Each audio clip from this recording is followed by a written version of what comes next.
Hey everyone! Today we're diving into something that, let's be honest, affects almost all of us in some way. The crazy pressure on students to be perfect. We all want our kids to do well, right? But when does that support start to feel, well, less like a helping hand and more like a heavy weight? Let's get into it. Seriously, think about that for a second. For you, for your kids, or for any student you know, where is that line? When does a helpful push turn into something that actually hurts? That's the big question we're going to unpack today.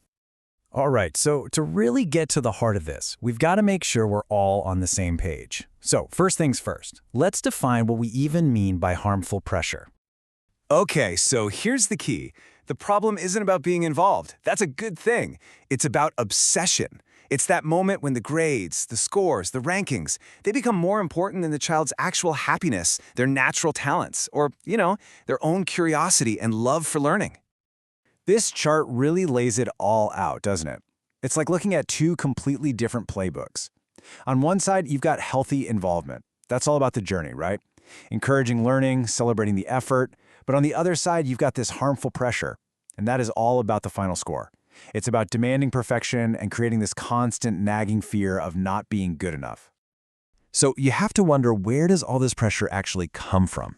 I mean, why is this happening? If we can understand the roots of it, that's the first step to actually making a change.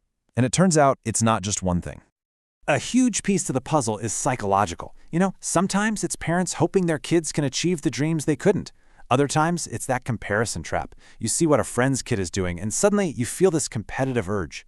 And for many, it's just a deep, very real fear of what other people will think if their child isn't at the top of the class. But look, it's not just what's going on in our heads. This stuff is baked into our society.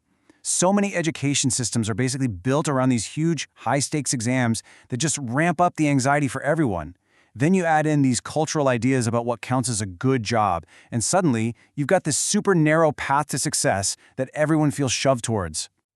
Okay, so now that we know where it's coming from, how can you tell when a student is actually cracking under the weight of it all? The warning signs. They're usually there, sometimes hiding in plain sight. Let's break down what you should be looking for.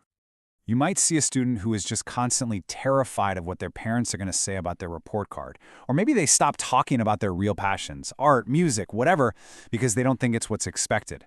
Then there are the physical signs like headaches or just being tired all the time.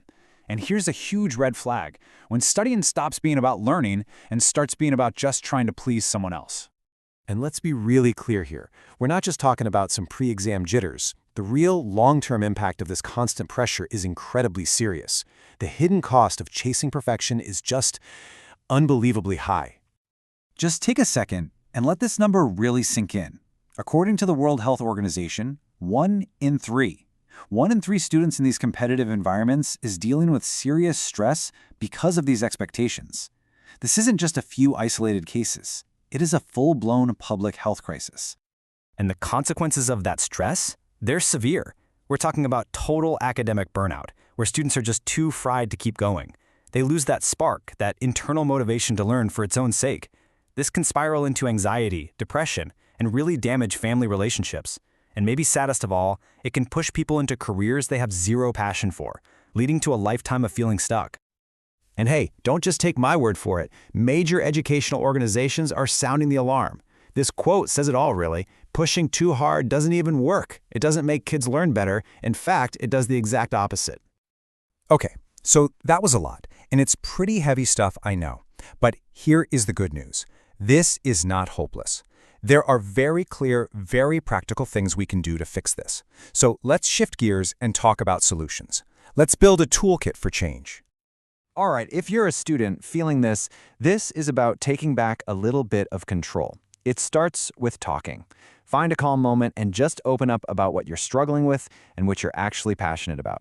It's also about changing your own perspective. Those giant, terrifying goals, break them down into smaller wins. And learn to be proud of your own hard work, no matter what the final grade is. And for parents, this is all about a really important shift in mindset. Start praising the effort, the grit, the process, not just the A+. Please stop the comparisons. Your child is on their own path. And maybe most crucial of all, make it crystal clear that your love isn't tied to a report card. That feeling of safety is everything. Of course, schools have a massive role to play here too. They can be a huge force for good. Things like running workshops for parents on student stress or changing report cards to give actual feedback instead of just a number. It's about celebrating all kinds of success, not just test scores, and just creating a space where teachers, parents, and students can actually talk to each other. So, what does this all boil down to? If there's one thing you take away today, let it be this. The goal isn't this impossible, soul-crushing standard of perfection. It's about progress. It's about growth. So I'll just leave you with this thought. What's one small step we can take, starting today, to champion progress over perfection in our own lives? Thanks for tuning in.